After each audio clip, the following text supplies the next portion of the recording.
I'm Don Morris, you're watching Boast and Don Bushcraft.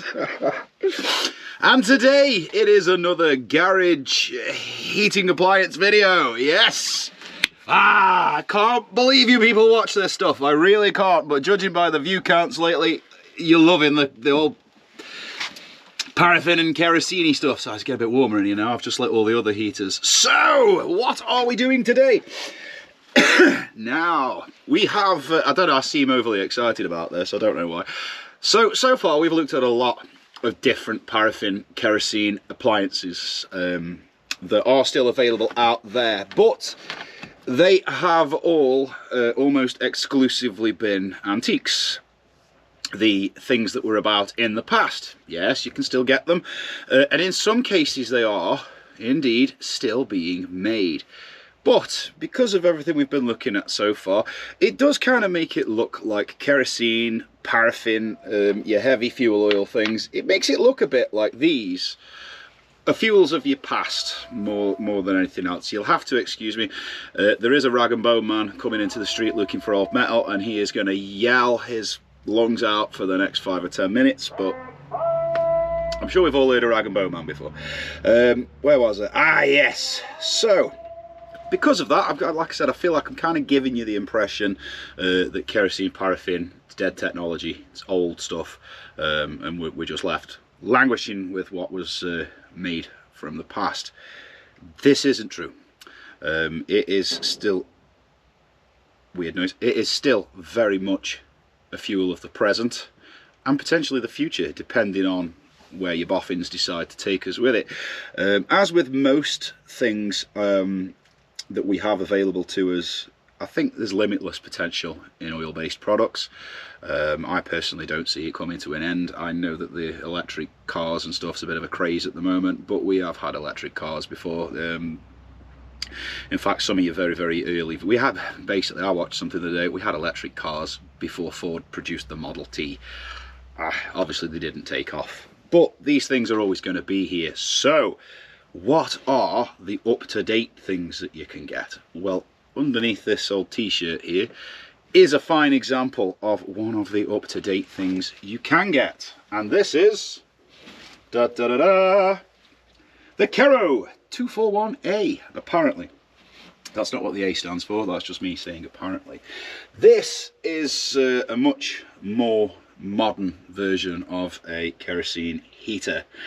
Very modern, in fact, as you don't even need to use a flame to light the thing. It has its own lighting mechanism built into it. It is also battery operated. Little stack of batteries there that I'm sure some people might think are a bit of a nuisance, having batteries and having to change them. This isn't actually mine, this belongs to my father. As far as I know, he's never changed the batteries in it yet, and this thing's been around a good couple of years, and it does get regularly used.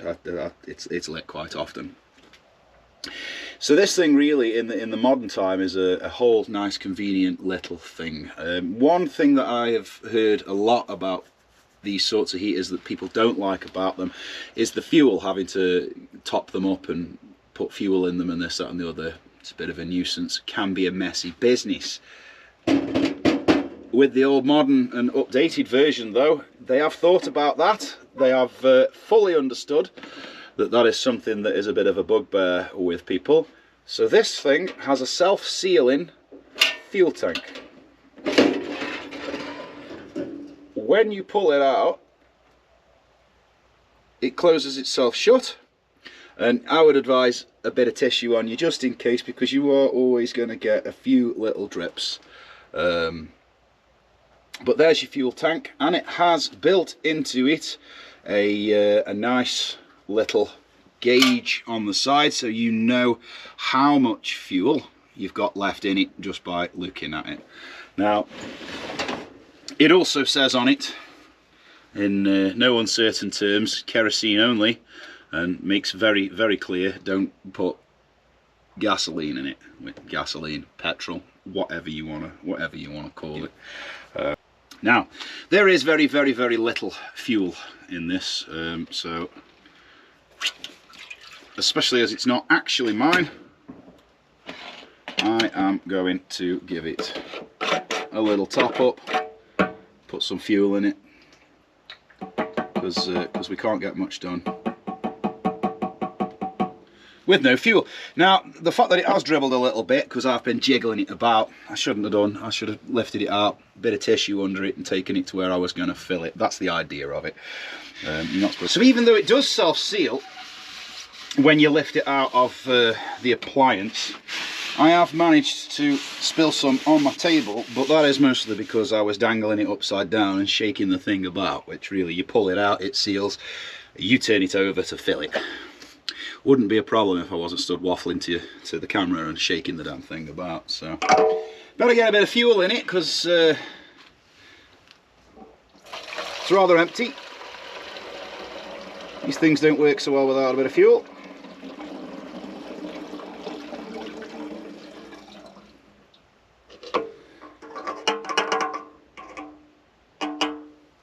Magic to get rid of that. Cap back on.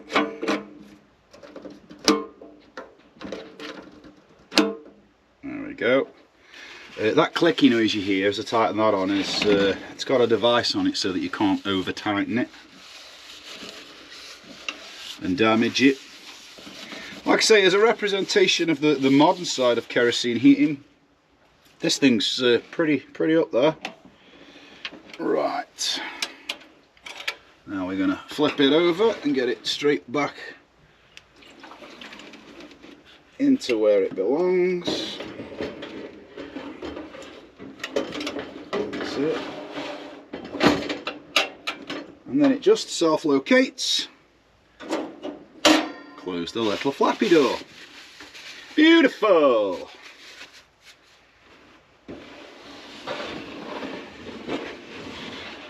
Right then folks, let's light this puppy. So it is one of those sorts of heaters that has this, what I can only really describe as a turbo chamber.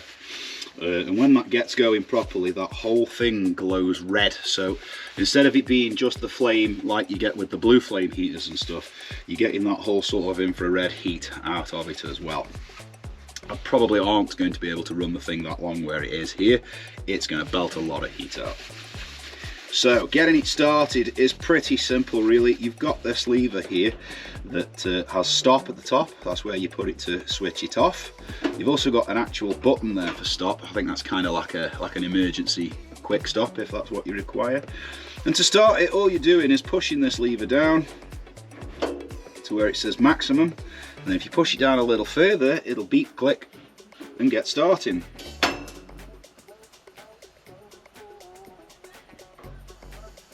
So while it's making that beeping noise, I can see there's all manner of sparks and stuff going on inside the bottom of it. So as soon as you can see a little bit of flame, let off that where it's beeping and starting. Now, these, as with anything, at the moment it is still set on dead maximum.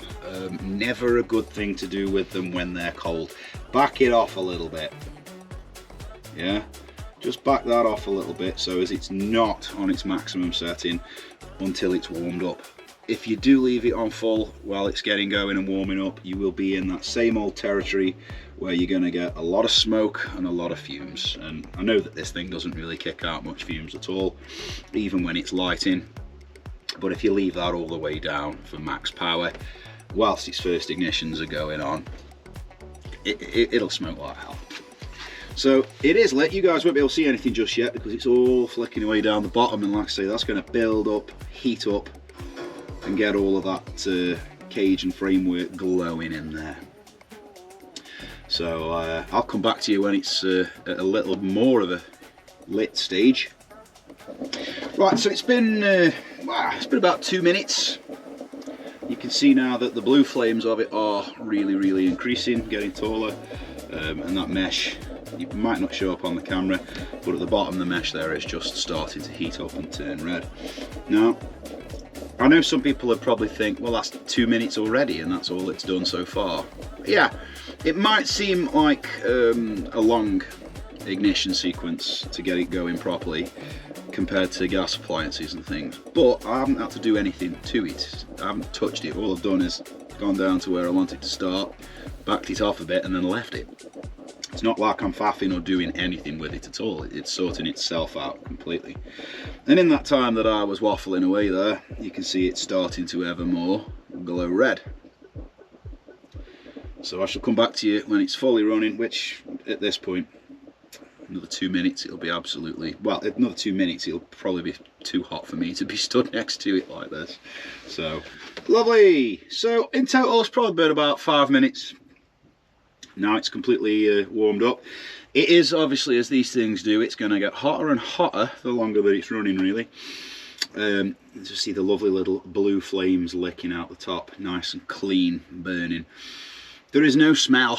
There was a small smell as it was getting lit with first ignition, but now it's completely odourless. You can't smell anything. The thing is, it's burning that efficiently and that hot that there really isn't much of an exhaust gas to come out of it. And you know, that is what they've done when they've designed this. They have invented a way to basically force the efficiency up out of the from the oil. Now, I couldn't honestly tell you what its run hours are per litre of fuel. What I can say is this is, as far as I know, it's definitely more efficient than my little Valavector heaters that I've not shown you yet. I definitely am putting more fuel in that than this is having fuel put in it, but without doing a full-on experiment and leaving it run until it runs out of fuel, I have no idea what its time per litre are. But I can tell you it is incredibly, as these things go, this is an incredibly efficient little thing, and it is absolutely glowing and melting my face off as we speak. And you can see it's just going to get more red and more warm the longer it's on. It's just such a charming and faff-free design, really, and it doesn't look half bad. You know, household wise, awning, heaters, camping, caravanning, and all of that sort of stuff. Before everybody comments, obviously when I'm saying this for camping, we're looking in a car with a trailer. I don't mean strap that to your backpack and make your way off up Everest. But anyway, that being said, there it is running away. Now I think what we probably all really want to know, I think what we all probably really want to know is A, am I going to melt all my electrics and speakers? And B, can we get a brew out of it? I'm telling you for a damn fact you could make toast off it, because this thing's burning my face. Can we get a brew off it? Well, there is only one way to find that out. Let's chuck a kettle on it. Can you hear it? It's just starting to boil. Do you know, aside from the actual stoves, this has been the quickest one yet. That's been about 5-10 minutes, if that. I mean, I appreciate I've only put enough water in it for one brew, but that has been really quick, which I'm really happy about, because I need to switch this off as soon as possible, otherwise I'm going to melt stuff. I can smell things up there getting very hot.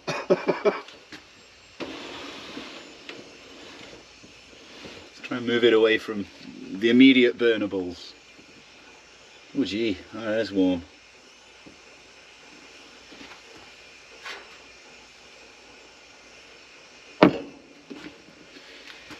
Whew. Oh, I can actually see steam jetting out the whistle now. It's this. I think this is going to actually make it whistle. And I've discussed this before. Whistles on kettles are very, well, they're not brilliant, because you actually have to overboil it by such a massive amount to get enough steam to make the whistle work, versus you're boiling water for a tea or a coffee. You know, you're wasting extra 5 minutes of boiling time just to make it whistle. That's been hot enough for a coffee now for, well, since I first started to hear it physically boiling inside the kettle. It's just a lot of the times with some of these, even though they will take them more than hot enough to make a brew, you won't get them hot enough to whistle. This one sounds like it's going to, so I want to hear it do so.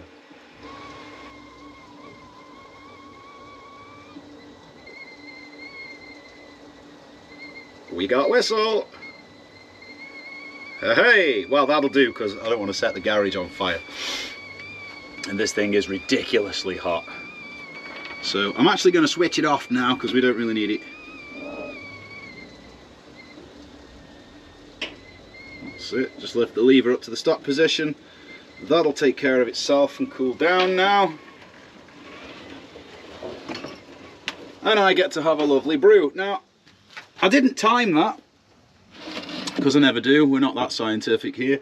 It's probably 5 or 6 minutes. It's the fastest boiling kettle we've had off any of these stoves, with exception to the actual paraffin pressure stove that is a stove for cooking. But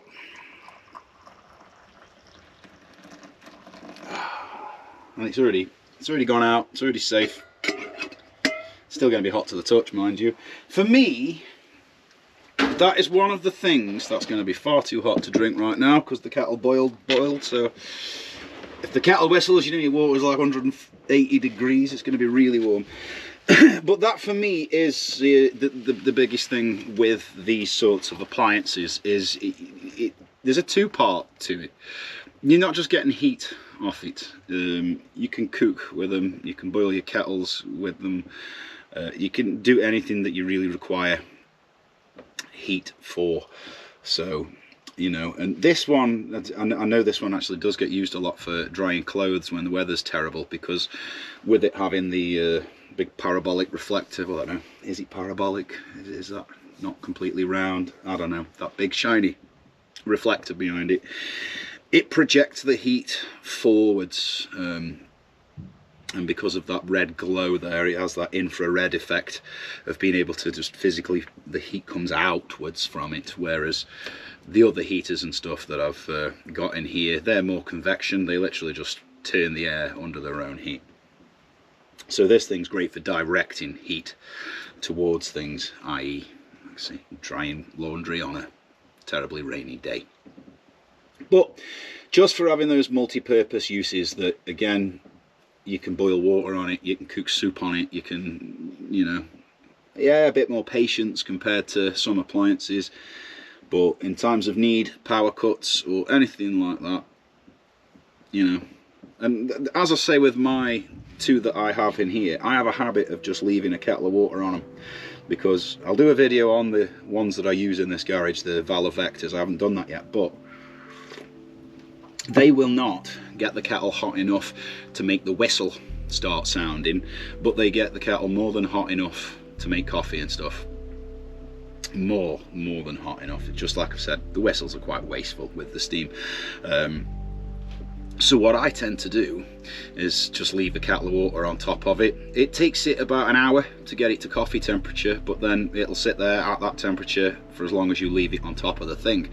So sometimes if I'm say working on one of my cars outside on the drive there, what I'll do, I'll light one of the heaters in here and I'll just leave a kettle on top of it, and then all day I've got instantaneous hot water. Anytime I just go, cool, I'm freezing sick of it, I want a coffee, I come in here where it's now warm because I've left the heater on, and I've got my coffee straight away, don't have to wait for kettles to boil.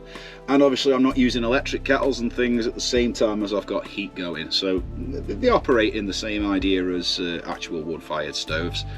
You're getting your heat out of it, but you can also cook on top of it.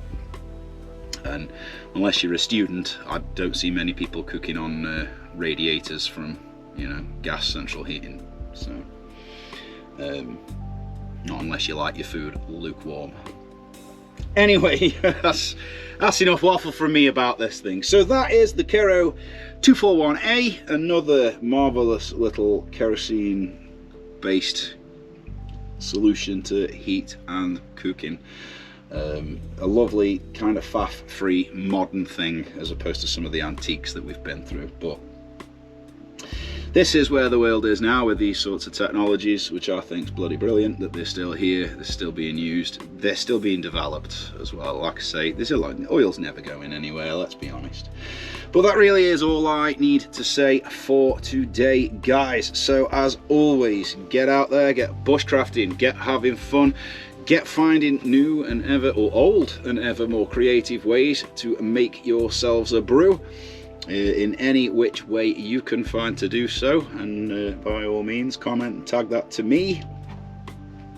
But that's all I need to waffle today. So I'm going to drink my coffee. Whew. And that is all from Bosun Dan.